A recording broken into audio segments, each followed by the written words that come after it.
सो है guys, this is भाई नवनीत कुमार। तो आज की इस वीडियो में हम बात करने वाले रियल एस्टेट के बारे में।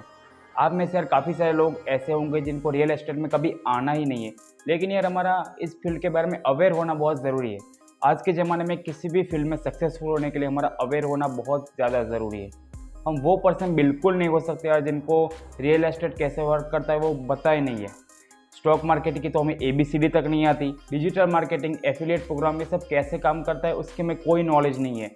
बिना यार इन सब की नॉलेज के कि आज के ज़माने में किसी भी अपॉर्चुनिटी को ग्रैब करना बहुत ज़्यादा मुश्किल है। तो यार इन सब चीज़ के बारे में हमारा अवेयर होना बहुत ज़्यादा ज़रूरी है।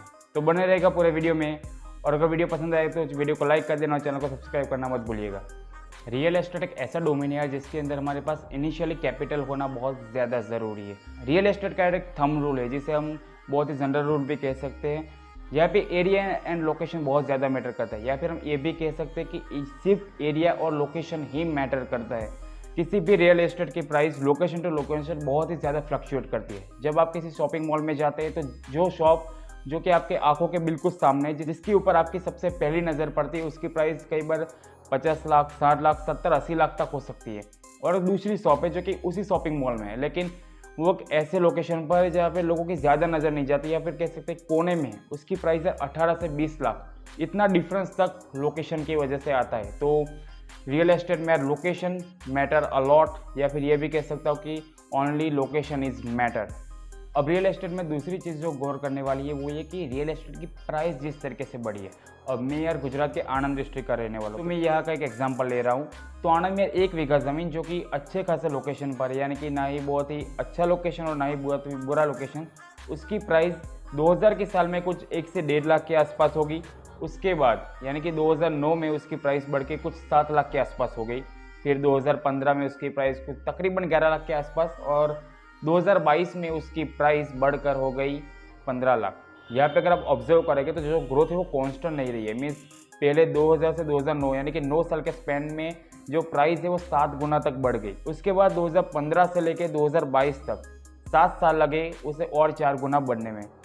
तो अल्टीमेटली मैं यहाँ पे ये कहना चाह रहा हूँ कि जो रियल एस्टेट की प्राइस है वो बहुत ज़्यादा GDP पे डिपेंड करती है। GDP यार अल्टीमेटली किसी भी देश की ग्रोथ को इंडिकेट करता है, ठीक है। हमारे देश की GDP को देखें तो वो 2000 से लेके 2009 के साल तक लगभग डबल हो गई थी। इसी वजह से उसकी प्राइस भी है जो भी 7 गुना बढ़ गई। अल्टीमेटली यहाँ पे मैं कहना ये चाह रहा हूँ कि अगर प्रॉपर्टी की लोकेशन ठीक है तो दूसरा एस्पेक्ट जो कि उसकी प्राइस को इफेक्ट करता है वो है GDP। और कोई भी प्रॉपर्टी हो वो GDP पे बहुत ही ज़्यादा डिपेंडेंट होती है। अब बात करें इन्वेस्टमेंट की, तो रियल एस्टेट में मेनली 4 तरीके से इन्वेस्टमेंट होती है। उसमें से पहला है यार कि मान लो कोई प्रॉपर्टी है जो कि 1000 रुपये की, लेकिन किसी वजह से वो सामने वाला व्यक्ति उसे में 900 रुपये में बेच रहा है। कोई भी रीज़न कोई भी हो सकता है यार। मान लो अभी जैसे पेंडेमिक आया था, या फिर उस सामने वाले व्यक्ति को अर्जेंटली पैसों की ज़रूरत है, तो चाहता नहीं है वो बेचना, लेकिन अल्टीमेटली उसे 900 रुपये में बेचनी पड़ रही है। तो ऐसे में लोग क्या करते हैं, उस प्रॉपर्टी को खरीद लेते हैं, फिर 20-30 रुपये उसमें लगा के उससे बहुत ही बढ़िया बना के जब उसकी प्राइस 1200-1300 हो जाती है तो अच्छा खासे मार्जिन से उस प्रॉपर्टी को बेच देते हैं। दूसरी तरह की इन्वेस्टमेंट होती है जब हमें अपने लिए घर खरीदना होता है।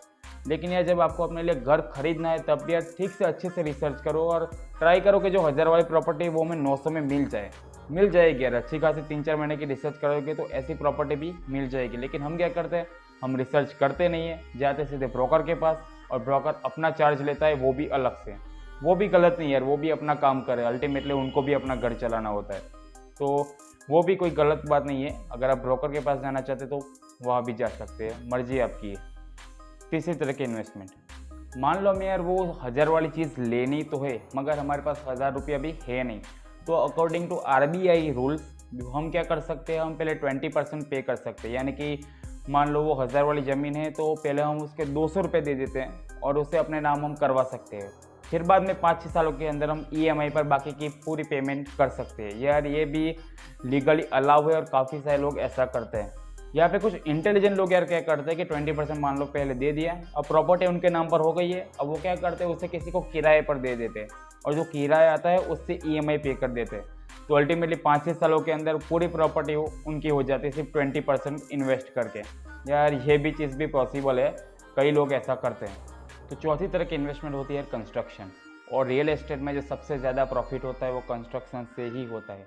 यार कोई इंडिविजुअल कंस्ट्रक्शन नहीं कर सकता, यार एक बिल्डर्स का काम होता है। यहाँ पे हम क्या करते हैं, यहाँ पे हम प्रॉपर्टी की जगह प्लॉट लेते हैं और उस पर कंस्ट्रक्शन करते हैं। ये कंस्ट्रक्शन भी लोकेशन के हिसाब से होता है। जैसे कि मैं यहाँ की बात करूँ तो यहाँ आनंद और विद्यानगर ये दो बड़ी सिटीज़ है, ठीक है। आनंद जो है वहाँ पे वर्किंग प्रोफेशनल्स एंड इंडिविजुअल्स बहुत ही ज़्यादा रहते हैं। तो यहाँ पे जब भी होटल या फिर कुछ और भी चीज़ कंस्ट्रक्ट की जाती है तो इस चीज़ को ध्यान में रखा जाता है। लेकिन अगर मैं बात करूँ विद्यानगर की, तो विद्यानगर यार स्पेशली स्टूडेंट्स के लिए डिज़ाइन की हुई सिटी है।